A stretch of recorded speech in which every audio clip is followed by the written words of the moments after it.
Meewwan tokko nuti yaadachiisa. Mee namoota meeqatu jira as keessaa kan Waaqayyoo isinitti dubbatu?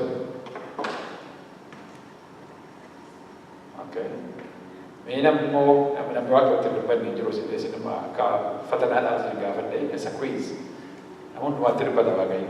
Mee namni sagalee Waaqayyoo addaan baaftanii beektan?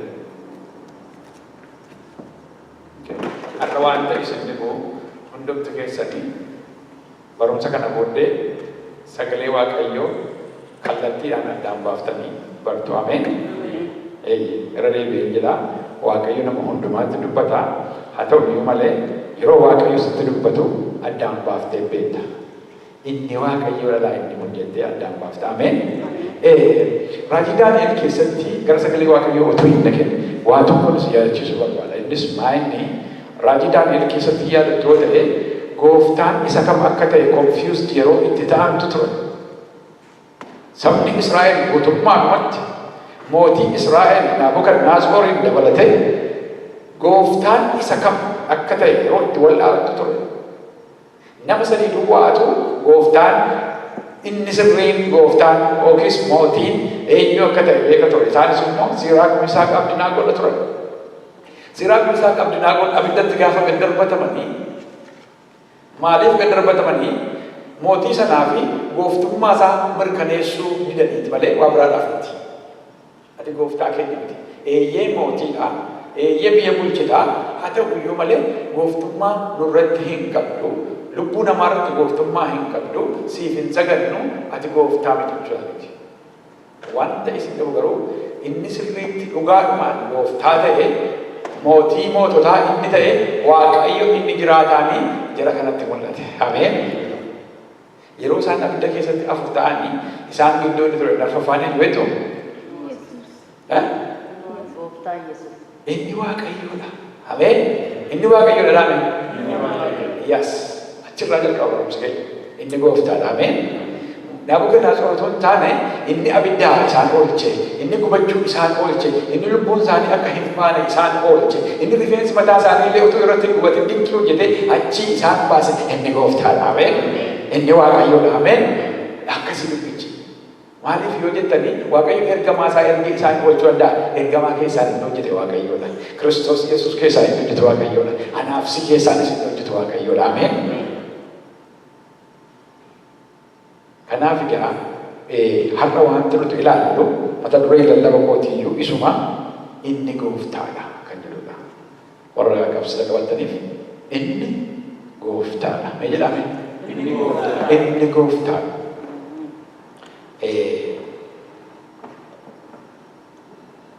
Wangeela Luqaas boqonnaa 5 lakkoofsa 1 amma 11tti walii wajjin dubbisna.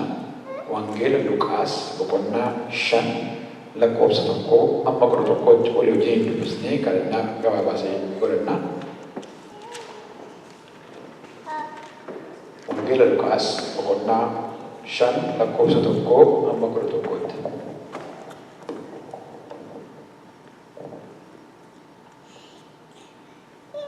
Luqaas boqonnaa 5 lakkoofsa 1 amma 11tti. Gaafataniitu nan dubbisa maqaa Yesuus Kiristoosiin akkas jedha.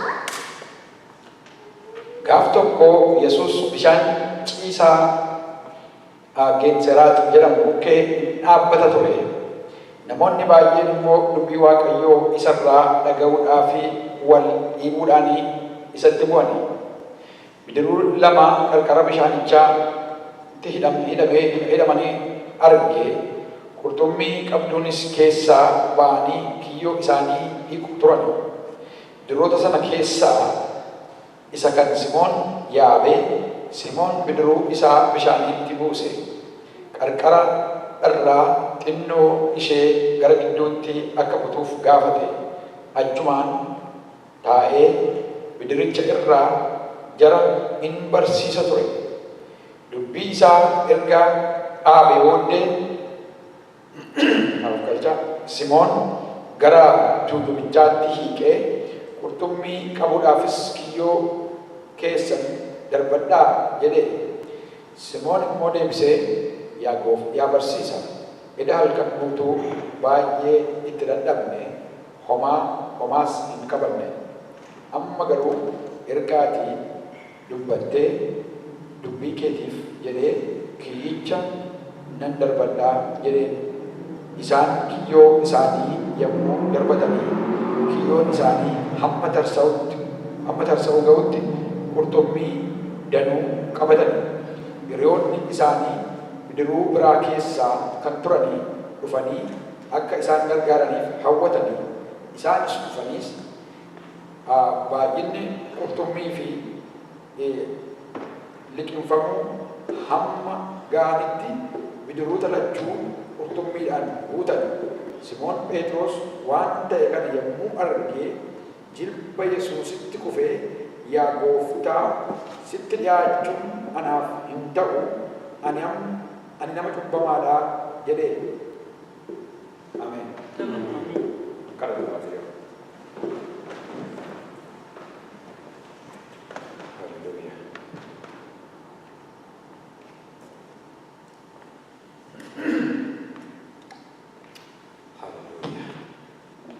Yaa Waaqayyo Gooftaa, si kadhannaa galanni siif haa ta'u. Maqaan kee kan qulqullaa'e haa ta'u. Ati ulfaadhu, galanni siif haa ta'u. Gooftaa, yeroo kana si barbaaddanna. Yeroo kana yaa Waaqayyo gara kee ilaalla. Yeroo kana yaa Waaqayyo wanta sirkaa eegnutu qabna. Kanaaf yaa Waaqayyo yaadni garaa keenya gara kee ilaala. Iji keenya gara kee ilaala. Gurri keenya gara kee dhaggeeffata. Maqaa Yesuus Kiristoosiin ati irratti ulfaadhu. Jireenya keenya irratti ulfaadhu. Yaada keenya irratti ulfaadhu. Waaqayyo maal naan jedha jennee yaa Waaqayyo isa nutti dubbattu utuu lafa hin bu'in dhaggeeffannee itti jiraachuu kan nu gargaara. Nama garbicha kee gargaari. Sagantaa keenya irratti ulfaadhu. Maqaa Kiristoos Yesuusiin. Ameen. Iddooni amma dubbise kuni gabaabaan wanti yeroo itti Kiristoos Yesuus wanta Phexros faan yookiin Simoon Phexros faan gochuu hin dandeenye, wanta under normal circumstance ta'uu hin dandeenye Kiristoos Yesuus itti raawwate. Waa'ee kana irratti yeroo baay'ee lallabeera waan ta'eef har'a Kiristoos Yesuus qurxummii baay'ee isaaniin qabsiisuusaa kan jedhu irratti lallabamti. Kan irratti lallabu har'a ajandaa biraadha. Innis maanni inni Gooftaadha. Ameen. Yesuus Kiristoos inni Waaqayyoo inni maalidha? Inni Gooftaadha. Irratti lallabu. Yeroo baay'ee Waaqayyo kana naaf godhu. Maaloo yaa Waaqayyo na eebbisi. Yaa Waaqayyo harka na qabi. Yaa Waaqayyo karoora koo fiixaan naa baasi. Yaa Waaqayyo gaaffii koo naa deebisi. Yaa Waaqayyo inni kun maaliif dhabe jennee hin kadhanna Waaqayyoon miti. Garuu immoo yeroo qabaannee teenye yeroo itti Waaqayyoon dhaggeeffatu qabnaa laata. Garuu immoo yeroo Waaqayyoon deebinuuf kan yeroo Waaqayyoon nutti dubbatu ni hubannaa. Al tokko dubartii tokkotu ture. Taraatiin sitti maaramti. Kun dhiyoo waan ta'edha. In 2018 baruma kana keessa waan ta'e. Namicha homelessii winterii darbe keessa winterii darbe kan ta'e danda'u. It's not even 6 months ago.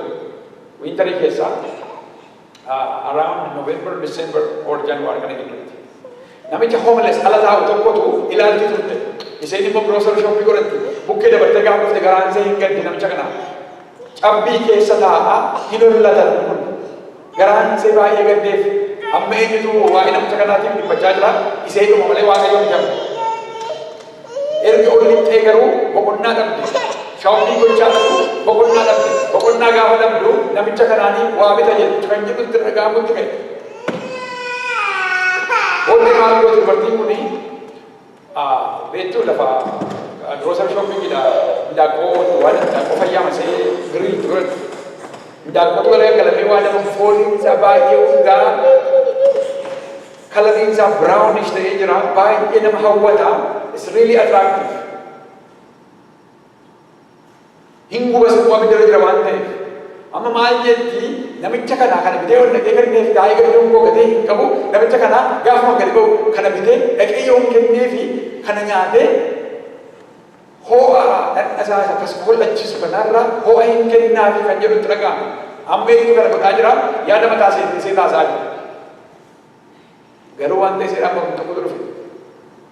miyyoo burtukaanii fa'aa, muuzii fa'aa, waan akka appilii fa'aa bitii kenniif kan jedhutu immoo keessatti dhaga'ama. Namichi kunoo qorraa jira, asiyoo wintariidha. Amma namni tokko isa hin gargaaru jechaa gungumaadhatu isa dhiistee ammas lafa ndaaqodhachu. Ammas itti dhufee yaadni kun hiikoo muuzii fa'aa, appilii fa'aa, burtukaanii fa'aa bitiif jedhaan. Ammas si'a sadaffaa deemte iddoo sanatti. Dubartiin kun takka Waaqayyo irraa haasana keessa hin beektu. Sagalee Waaqayyo addaan baafattee hin beektu garuu kiristiyaana. Ammas si'a sadaffaa yaada kana diddeetu hindaaqooma fudhatte. Ammas wanti kun hiikoo ati muuzii miti, hiikoo ati burtukaanii miti, hiikoo ati appilii miti. Maali yaa Waaqayyo namicha kana kan silaa qorra keessaa baasuu hindaaqoo ho'aa kana sochii tuffatee situ gargaara. Garuu gaa keessi koo maaliin danda'e maalidha inni akka muuzii bitu na rakkisatee itti dhiistee muuzii kana burtukaanii appilii bittee baaqitti kophaatti kan isaa kaffaltee fidu the moment dhaggeeffadhaa.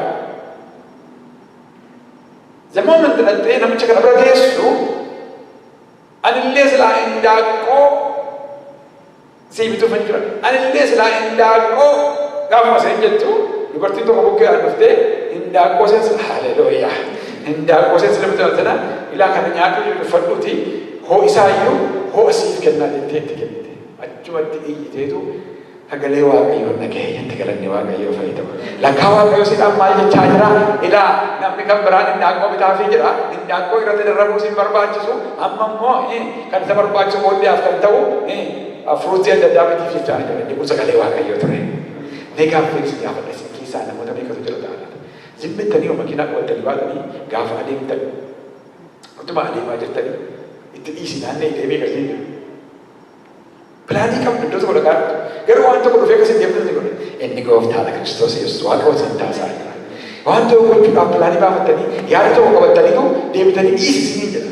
Hammeenya tokko yaadanii nama hamaa sitti deebise hamaadhaan deebisuudhaaf yaadanii eega waan hundumaa waliin qixxeeffatanii karoorfatanii booddee yaadni tokko boodufee mee dhiisi kun gaarii miti. Inni Waaqayyo inni gooftaadha ameen.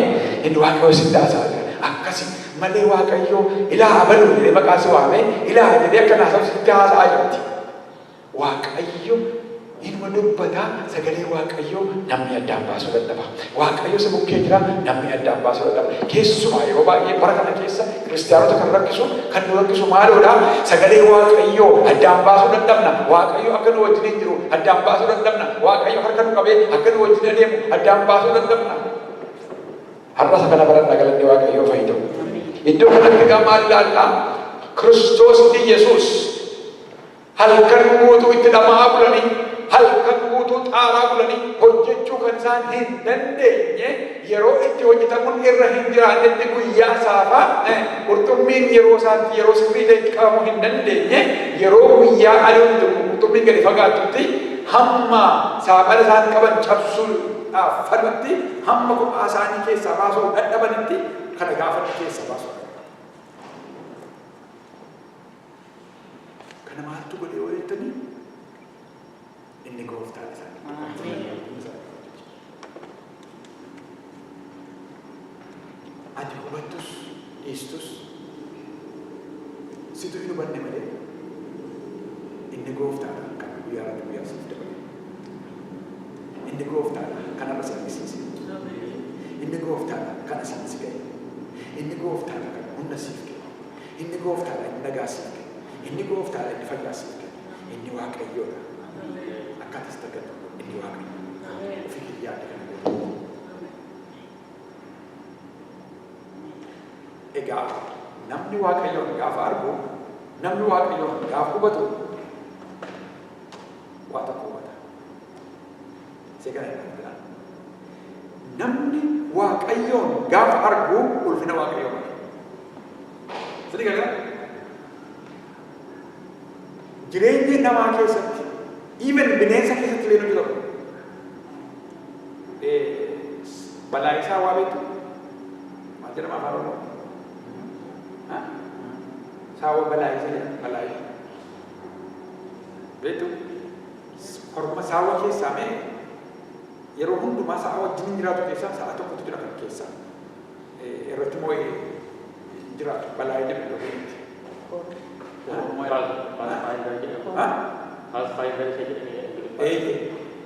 Whatever you call it, sawa tokkotu keessa jira, sa'a kana ulfina kennu hundi isaanii.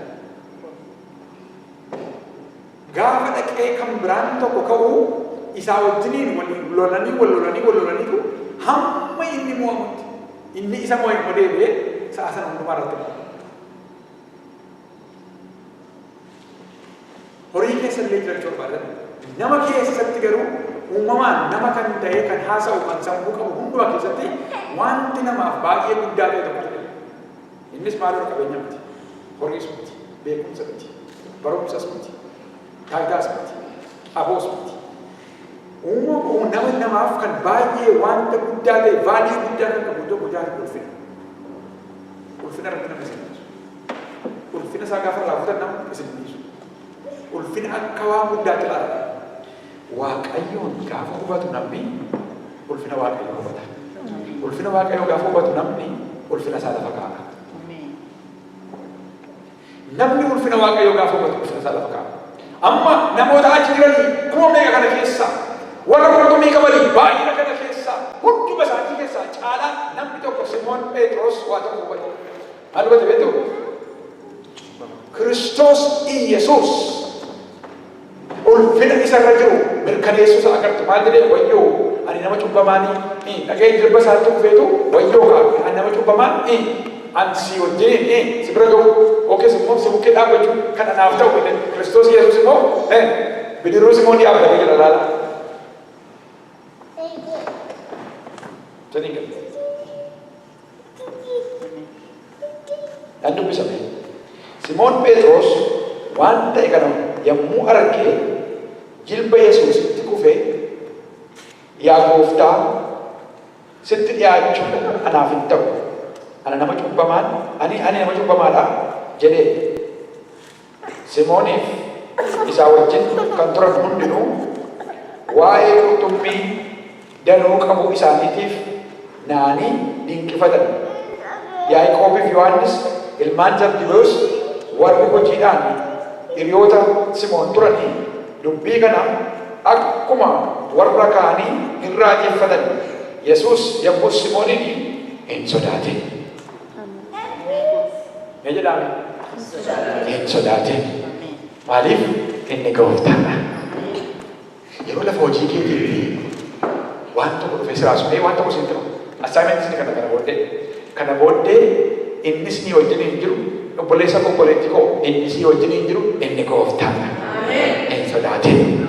Wanti sosoraachuu sitti dhufuu danda'a. Wanti yaada kee raasuu sitti dhufuu danda'a. Wanti iddoo hin geessu sitti dhufuu danda'a. Decree and declare inni gooftaadha. Egaa isan jalqabetti isin deebi'a. Siraakuu isaan abdinaagoon abidda sana keessatti ati nuti siif hin sagannu duunuyyuu hin duuna malee gaafa jedhaniini raajilaalee boqonnaa 8:15 gaafa jedhaniini yoo oolchuu ta'e immoo waaqayyo nu oolcha duumoo hin duuna malee siif hin sagannu gaafa jedhaniini gooftaani inni gooftaadha inni jedhu kuni addaan baasanii beekutu waaqayyo duwwaatu gooftaadha. Waaqayyo duwwaatu sagaduu hin danda'ama. Waaqayyo duwwaatu nama oolcha. Waaqayyo duwwaatu aboo qaba. Waaqayyo duwwaatu lubbuu namaa irratti aboo qaba. Waaqayyo duwwaatu sagaduu hin danda'ama. Waaqayyo malee waaqa kan biraan hin jiru. Ana waaqayyo waaqa malee kan biraa haleluuyaa hin sagadni jedhee ni dubbate isaan keessatti akka chaappaatti maxxanfamee jira. Haleluuyaa. Isaan kana beeku turani. Isaan kana hubatanii turani. Isaan kana qabatanii turani. Yaadni isaanii banamaa ture. Hubannaan isaanii banamaa ture. Kanarraan kan ka'e inni gooftaa akka ta'e addaan baasanii itti himani. Wanta isin ta'u abiddi isaan keessatti gad darbataman harka isaanii irra hidhaa jiruun gubee irraa kute. Maaliifi sagaleen waaqayyoo maal jedha achi keessaa harka isaanii raasaa hin adeemu turani sadii immoo miti afur turanidha inni arfaffaansani inni gooftaadha. Lafa hojii keetitti dhaabe lafa hojii keetitti waan rakkisu wasitti dhufe maalummaa koo hin beektu jiraate rakkoo sana taasaa namicha sin rakkisutti naasennaa rakkoo sana taasaa qilleensa sana irratti taasaa. Ati rakkisaa koo rakkisuu hin dandeessu. Inni anaa wajjin hin jiru Kiristoos Iyesuus leencichi Yihuudaa ilmi Waaqayyoo inni gooftaadha. Yeroo ilmummaan sitti dhufu ilbee sinfinnaa jiru utuma Waaqayyoon jaallattu utuu waaqayyoon barbaaddu, utuu waaqayyoon hawwitu, utuu waaqayyoon hojjechuudhaaf faltu, utuu waaqayyoon hawwitu, utuu waaqayyoof dhamaatutu sinfinnaan sitti dhufa. Gaduma taa'ee si jira, gaduma si qaba, jilba kee qaba, jireenya kee qaba, akkatiin kadhannee godha. Yeroo sana sagalee kee ol kaasiiti, inni anaa wajjin hin jiru, inni gooftaadha. Yeroo sana humnaan guutamta. Yeroo sana humnaan guutamta. Yeroo sana ayyaana Waaqayyootiin guutamta. Confusion cimaan kiristaanaa jiru, Waaqayyo Kiristoos Yesuus na duukaa jiraachuusaa, si duukaa jiraachuusaadhatu himamna, hin wal'aalla, hin irraanfanna. Waaqayyo hubannaa dhufa kenna. Inni gooftaadha. Kanaaf egaa namni Waaqayyo isaa wajjin jiraachuu gaafa baru ulfina Waaqayyo ol kaasa. Ulfina Waaqayyo gaafa ol kaasu ulfina isaa gata. Formulaan isaa akkasii. Akkamitti ulfina argatta beektaa boleessa koo, boleettii koo, akkamitti ulfina argattu? Ulfina kee lama keesseetu ulfina Waaqayyo ol kaafta. Ulfina Waaqayyo gaafa ol kaaftu, ati ulfina koo ol kaafte, ani immoo ulfinaan si dhaabe jedhetu Waaqayyo abbaan ulfina, inni ulfina namaa kennuu danda'u, ulfinaan nama dhaaba. Seeraaqni isaa gadi naagoon hin qaanofne, hin duune, hin gubanne, hin dirmimmoofne, hin madoofne, hin yaaddoofne, hin namaane. Abidda keessa dandasaa turan garanni Waaqayyoo fayyadu. Abidda sitti dhufuu danda'a, inni si duukaa jiru, inni isa abidda dhaamsuu danda'udha, inni gooftaadha. Rakkoo sitti dhufuu danda'a, inni rakkoo keessatti dabarsee si gammachuudhaan si guutuuf jedhu, inni si wajjin hin jiru, inni Waaqayyoo, inni gooftaadha. Kanaaf egaa adaraa ulfina kee lafa kaa'i, ulfina Waaqayyoo beeksisi. Simooni ilaa ani nama cubbamaa sitti dhiyaachuun kan naaf ta'u miti.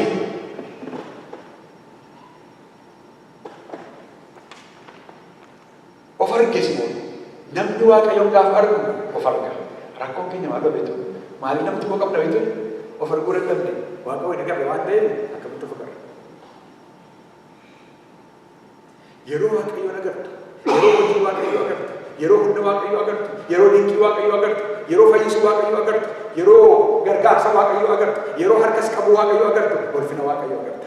Ulfina Waaqayyoo gaafa agartu, ulfina kee lafa keessa.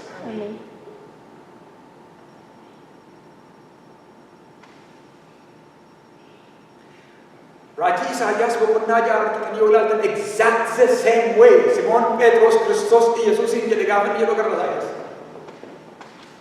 Isaayyaas maal argee yeroo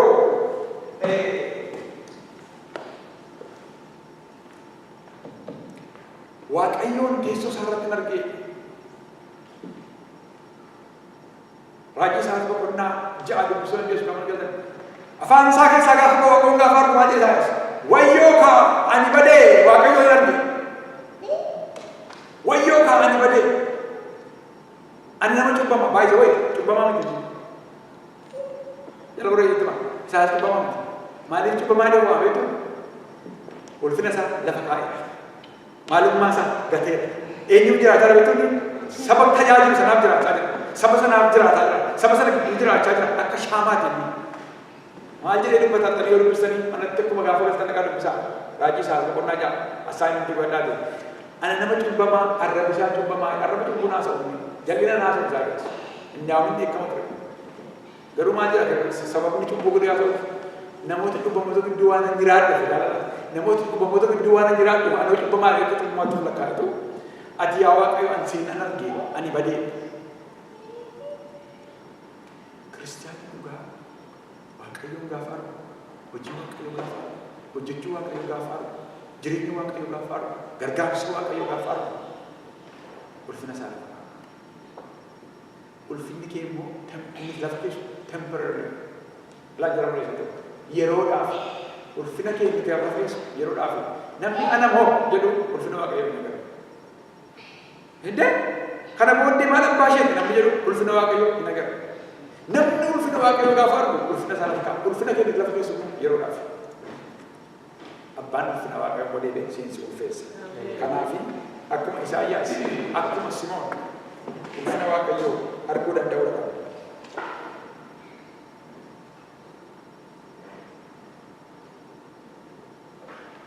Number 3, number 1 sila malan jedhee inni jalqabaanis hin raawwachuu hin qabne ati hin hubanne malee inni gooftaan si duukaa jira yeroo rakkattu si duukaa jira yeroo xiqqaatu si duukaa jira yeroo tapha keessattu si duukaa jira yeroo diinni si qoru si duukaa jira Inni lammataa maal jedhee ulfina Waaqayyoo gaafa agartu ulfina kee lafa keessaa jedhe inni sadaffaa Kiristoos Yesuus inni gooftaadha. Inni nuti jennu kuni inni bara baraan jiraata. Ameen.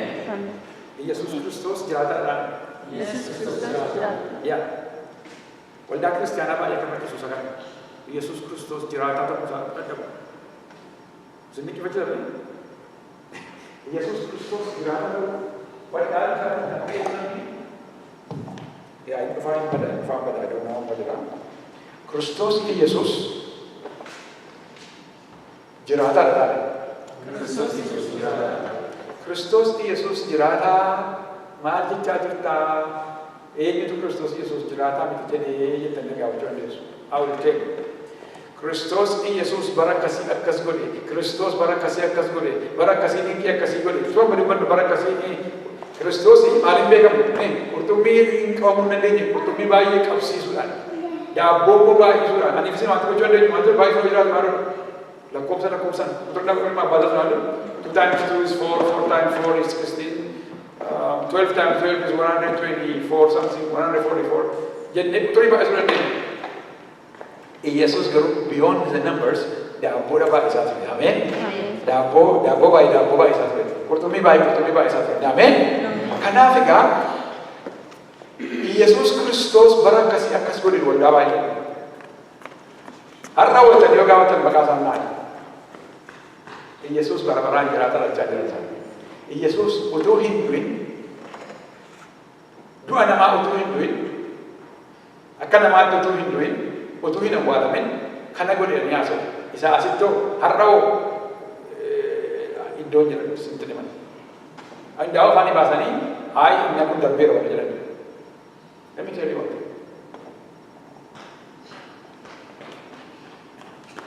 Wangeela Yohaannis boqonnaa 1 baasanii.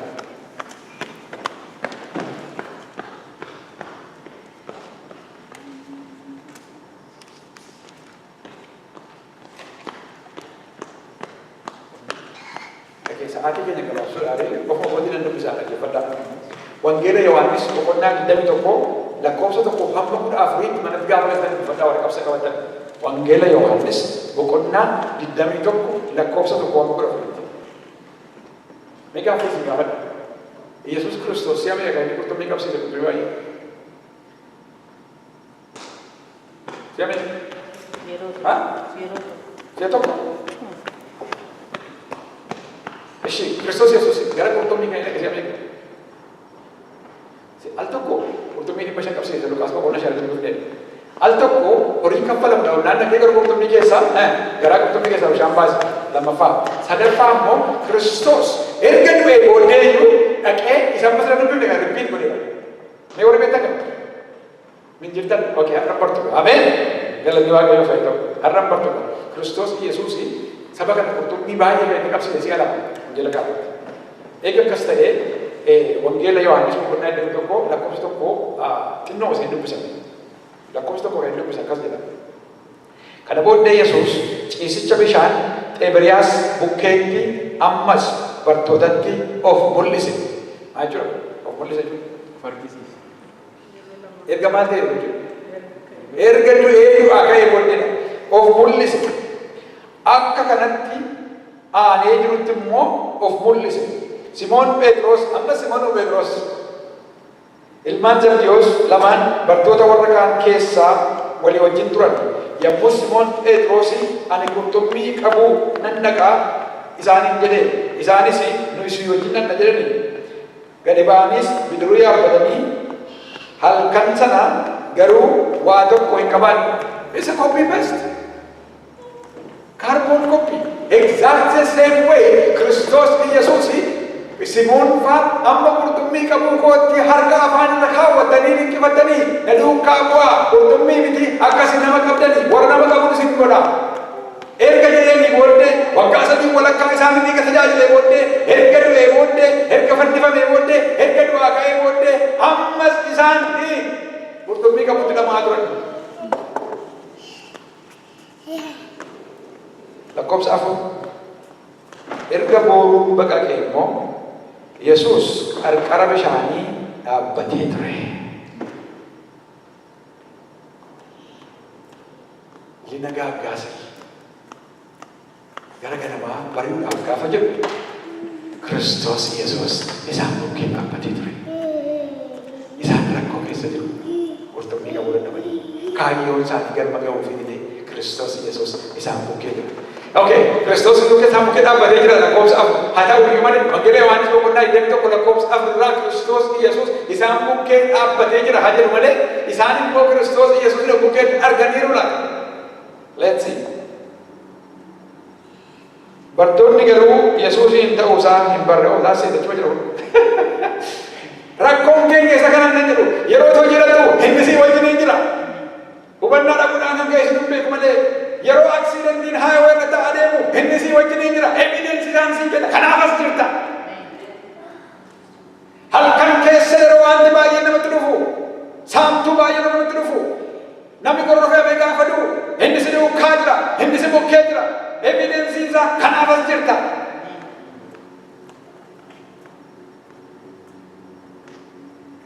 Hamaati baay'ee falte, cubbooti baay'ee laalte, badiisa gaaraa badiisa baay'ee ati hojjette, inni Waaqayyo irraa addaan baate micciiramummaan kee kana hundumaatiin akka kaabbaatti si haguugamee gaafa inni si rakkisu, inni si bukkee jira. Kanaaf as jirta sana dabarte. Haleluuyaa. Kiristoos Yesuus isaan bukkee dhaabbatee jira. Isaan garuu hin barre. Amma kan yeroo dhaliin qabu yeroo kan gabaabsuu barbaada waan ta'eef darbeen isin dubbisa. Lakkoofsa galii keessa dubbisa. Yommuu gara lafaatti ba'an immoo buddeenaa fi qurxummii barbadaa biddaarra jiru kaa'anii Yesuus qurxummii achi miti.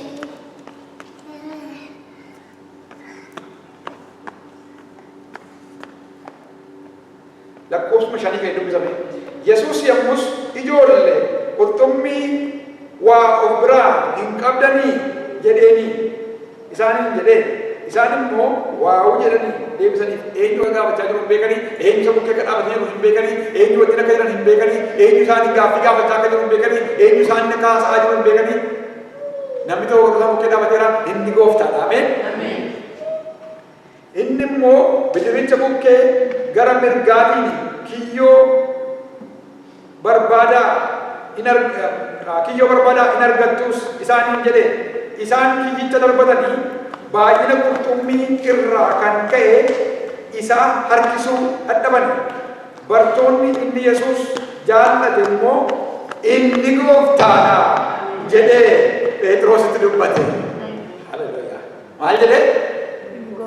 Bartoota keessaa inni Kiristoos Yesuus isa jaallate, inni Kiristoos isa simate, inni Kiristoos ijarra kaawwate, yaa Phexros, yaa Simoon, inni bukkee dhaabatee jiru garuu itti hin beekne inni gooftaadha. Maaliif jecha beektu? Inni yoo akkamittiin Kiristoos Yesuus bara beektu? By formula. Sila sitti beektu formulaa tokko. Innis maanni nuti 2 times qurxummii baay'isuu beekna malee qurxummii baay'isuu beekna. Nuti qurxummii qabu beekna malee qurxummii eessaa akka argamu forecast gochuu hin beeknu. Bara tokko yaadatu gaafa Kiristoos Yesuus gara Samaariyaa dhaquudhaaf jedhee Samaariyaa dhaquu jedheetu mandara tokkotti lallaquudhaaf jedhee Simoonii fi Phexrosin lamaan isaanii ergee dhaqaatii saba walitti qabaa sagalee Waaqayyoo isaanitti lallabee darbaa jennaani jarri immoo aaranii ittiin oolanii. Isa booddeen maal jedhu naga mishin isaanii kan dhaqanii Kiristoos dhufaa jira kutaa walitti qabnaan hin barbaadnu. Kiristoos hin barbaadanii maal akkamitti jennaan hamaadhaan miti jarri maaliif nu biran bulu egira mangadiisa nutti lallabee maaliif darbaadha malee ammeenyaa miti. Haa jarattii kuni amma yeroo akka jetti garuu gaafa gooftaan dhufu jijjiiramooni eegale hin dhufe Yesuus. Haleluuyaa. Akkuma abbaa kan dhufee isaan gidduu dhaabate Yesuus dhufee gaafa isaan bira dhaabbatu dhaga'uu deemu. Sagalee Waaqayyoo irraa maal jedhaa? Wanta inni isaan bira darbee iddoo bira dhaqaa jiruu fi isaanii isa dhaga'uu didanidha sagalee Waaqayyoo. Isa booddee jira kun lamaan beektu. Yaa barsiisaa jaratittiin kun si dhaga'uu didde amma hin beekna seenaa keessatti bara kakuu moofaa namichi garbichi Waaqayyoo tokko waa'ee eenyu haasaa beektu? Waa'ee Eliyaas haasaa garbichi Waaqayyoo tokko bara durii seenaarra jira macaafa Musee irraa dubbifnee beekna loltoota amma bu'ii sadii abidda waaqarraa gadi waamee isaan ficcisiise amma kanaaf nuuf ayyami jaratittiin kun si tuffatte ulfina keessii fidenne abidda waaqarraa gaditti waamne hadhuma ni Yaadatti iddoo kana. Kiristoos Yesuus akka jedhe ilmi namaa badiisaaf hin dhufne. It's a free will. Kottaan deebi'anii hallelujah. Dhiisee deebi'e. Formulaa kennaniif the same case is true here. Namichi kun Simooniin maal jedhan dhaggeeffadhaa? Waan hundumaa isaan dhaggeeffadhaa? Halkan guutuu yaalaa bullee qurxummii argachuu dadhabne bar tokko nan yaadadha. Ilaa waggaa lama ta'uu danda'a yeroo sanarraa ka'e jechuudha. Kalkuleeshinii gootu. Maaliif Kiristoos Yesuus reefuuti kan inni du'ee awwaalamee awwaalli dhiigee ka'e kan itti mul'atu. Waggaa lamaan ta'uu akkas ta'uu danda'a nan yaadadha bar tokko halkan guutuu qurxummiidhaan nama aagullee gaafa dhannu guyyaa saafaa namichi tokko dhufee qurxummii saaqana keessa darbadhaa jennaan qurxummii baay'ee qabne inni amma akkas nu gochisiisaa jiru kuni kan kana gochuu danda'u Kiristoos Yesuus malee ilma Waaqayyoo malee kan biraan hin jiru waan ta'eef namichi kuni inni gooftaadha. Hallelujaa! Inni gooftaadha.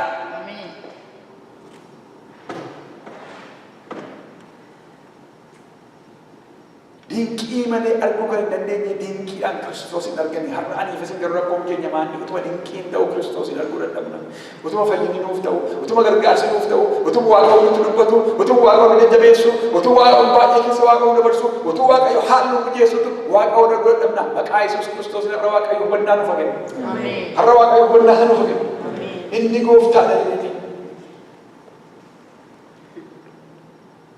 Isa booddee bartoonni inni Yesuus jaallatu sun immoo innoo gooftaadha jedhee Phexrositti dubbate. Simoon Phexros inni gooftaa akka ta'e yommuu dhaga'e qomee isaa ofirraa baasee ture uffatee bishaanitti gad utaale. Akii duraan maal godhe? Kiristoos Yesuusitti kufeetu ani nama cubbamaadha ati natti dhiyaachuu hin dandeessu. Yaadatti laata namichi kun maqaan maal jedhu? Mucaan koo dhukkubsattee kan du'aa taatee jirti mana. Yoo jaalala kee ta'e jilbeenfatee fuuldura isaatti kufee jilbeenfate. Yoo jaalala kee ta'e mucaan koo akkasiin naa fayyitu naa fayyine. Kiristoos Yesuus kun fedha kooti jaalladheera si dokkaan deemanii. No gooftaa koo. An nama cubbamaadha. Ati qulqulluu ilma Waaqayyoo naannoo Waaqayyoon taatee mana koo lixuun kan naaf ta'u. Achuma taa'ee sagalee kee dubbadhu mucaan koo achii fayyite. Hallelujaa. Phexros ani cubbamaadha sitti siquu hin danda'u. Ani ulfiidha. Hammam nama cubbamaa akka ta'e, hammam gaddeebi'aa akka ta'e, hammam Waaqayyoo gad akka ta'e, maalummaa isaa baran maalummaa Waaqayyoo gaafa bartu maalummaa kee barta. Ulfina kee lafa keessa. Wanti Waaqayyoon caale kan biraan hin jiru waan ta'eef. Ammas Phexros akkuma isa sana Kiristoos Yesuus ta'uu isaa gaafa dhaga'u qomee isaa ofitti baasee darbatee bishaanitti gad utaale.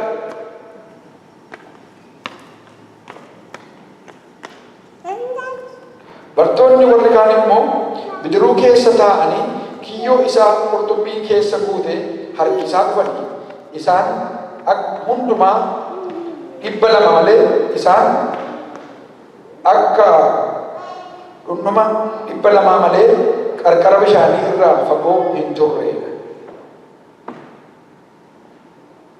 Maal jechuu barbaade jedhu Kiristoos Yesuus si duukaa jira. Kiristoos Yesuus si gidduu jira. Kiristoos Yesuus si wajjin jira. Waaqayyo si wajjin jira. Waaqayyo si gidduu jira. Waaqayyo harkas qabee jira. Ati garuu hubannaa qabaadhu. Ati hubannaa qabaadhu. Namni hubannaa hin qabne akka jedha galee Waaqayyo sabni hubannaa hin qabne gala galgalaadha.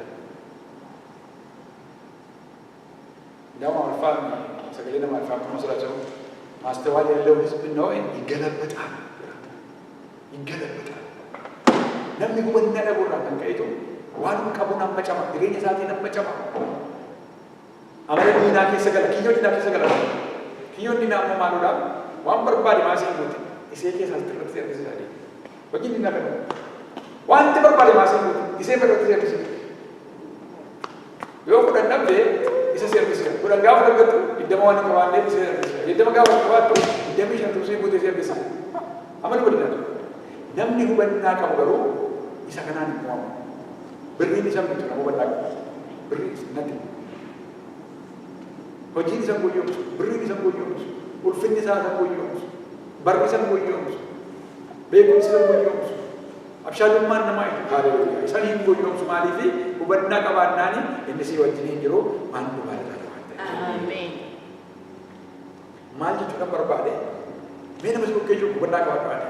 This is really important. Hubannaa qabaadha. Hubannaa qabaadhu Kiristoosin argita. Hubannaa qabaadhu Kiristoosin argita. Hubannaa qabaadhu humna Waaqayyoo argita. Hubannaa qabaadhu gargaarsa Waaqayyoo ofirratti argita. Hubannaa qabaadhu geggeessaa Waaqayyoo ofirratti argita. Hubannaa qabaadhu eebba Waaqayyoo argita. Namni hubannaa hin qabne mana ijaara.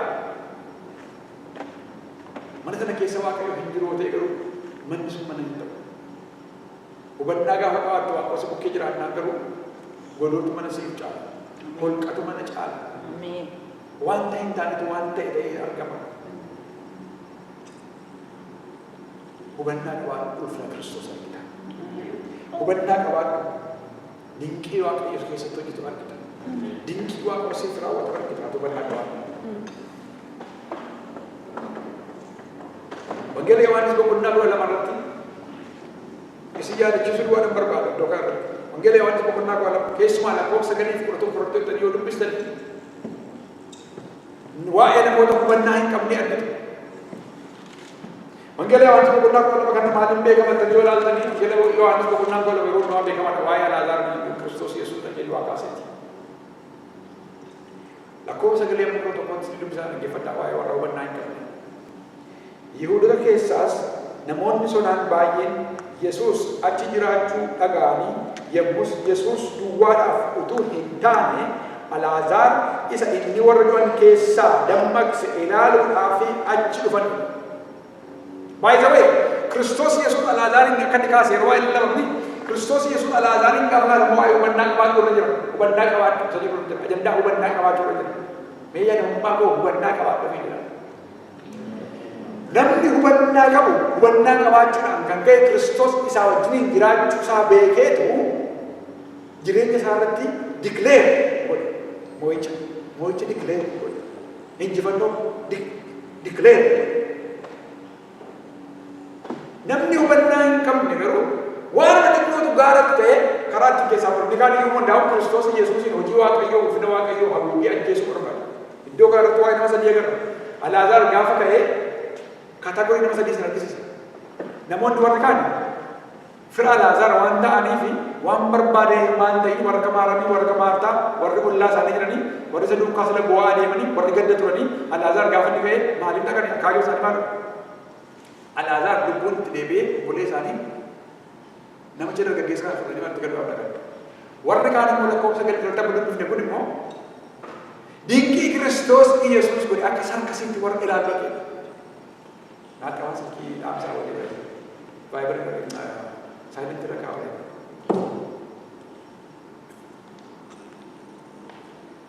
Kategorii sadaffaan immoo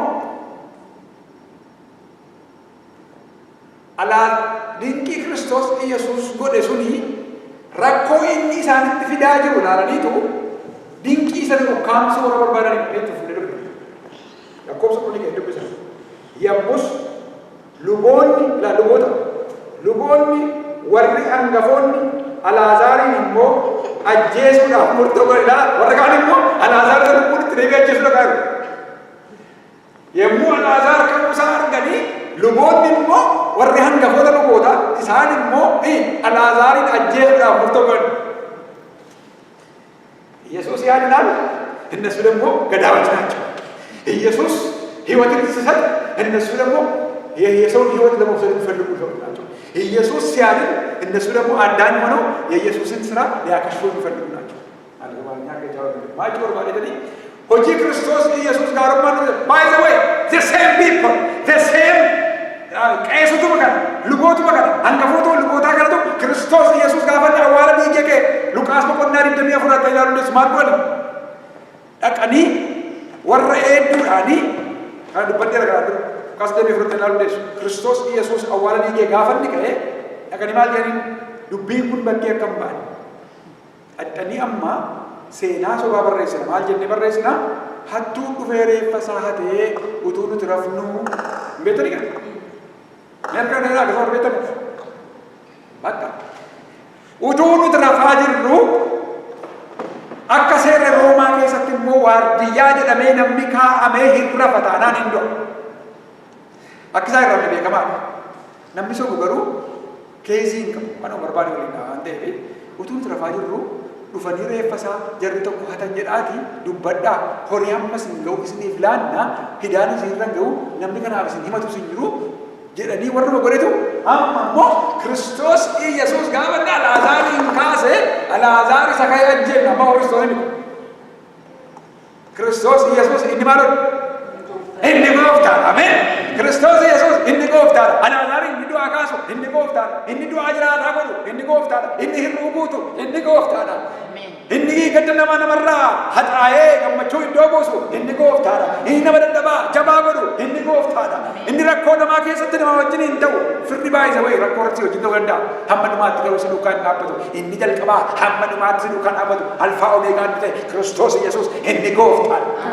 Hamma gaa inni du'aa kaase kun inni gooftaadha akka hin jedhamnee fi gooftummaa Yesuus irraa kaasuudhaaf wanti isaan godhan yoo jiraate Alaazaar isa ka'e ajjeesuudhaaf murtoo godhanii arganii waan.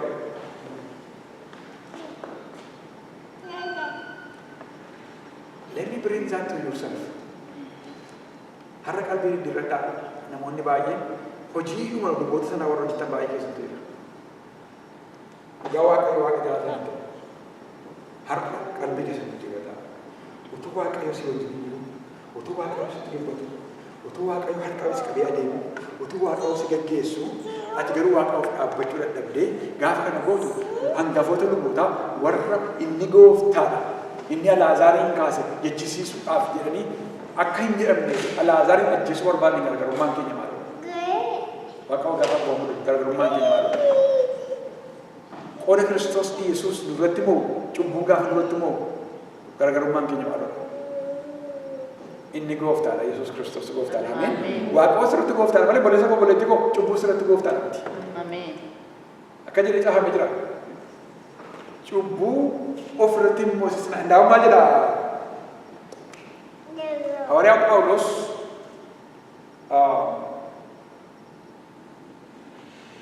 iddoo tokkotti akkas jedha. Warri sobaan isin hammeessan, warri maqaa isin balleessan, warri yeroo hundumaa deemanii hamaadhaan isin kaa'anii dhuma keessan hammeenyatti gargaaranii namoota fuulduratti maqaa isin balleessuu barbaadan akka isaan qaana'anii fi cubbuu ofirratti hin moosisnaa. Cubbuu ofirratti hin moosisnaa iddoo isaa yeroo hundumaa dhugaadhaan dhaabbadhaa jara qaanessuu dandeessu jedhee lafa kaa'a. Kanaaf maal barbaade utuu Waaqayyo si wajjin jiru, utuu uffata Waaqayyoo beektu, utuu gargaarsa Waaqayyoo argitu, utuu Waaqayyo si qabee jiru, utuu kana hundumaa argitu gooftummaa Waaqayyoo wallaaluu dadhabuun nama rakkisa. Kanaaf Ibroota 3:8 dubbisee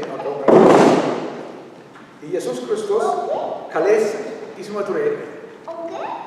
Har'a immoo bara baraan isuma darbee isumaa.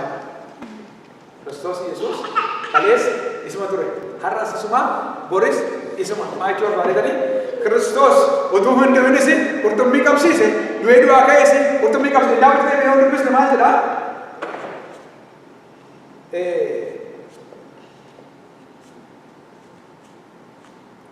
Lakkoofsa 14 waan dubbisee Wangeelaa Yohaannis irratti laatti waan deemee jira.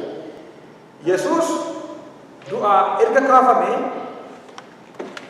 kanaan si'a sadaffaa bartootatti of mul'isuu isaatiidha. Kiristoos du'a duratti hojjeteera. Du'aa eegi du'ee booddees hojjeteera. Har'as darbee nu wajjin hojjechaa jira. Ameen. Inni gooftaadha. Kanaaf akka warra kaanii Kiristoos kanaan dura hojjetee irraa hojjettee hin shakkin. Kana immoo hin shakkii taatee hin amantamuu taanaan yeroo hundumaa si buukaa akka inni jiru, si bukkee dhaabbatee akka inni jiru hubannaa qabaadha. Kana gaafa qabaattu meentaalitiin kee daamenshinii kan biraa keessa galta. Daamenshinii inni amma keessa jiru isa kan beektu tasfaa daamenshinii. Jireenya abdii.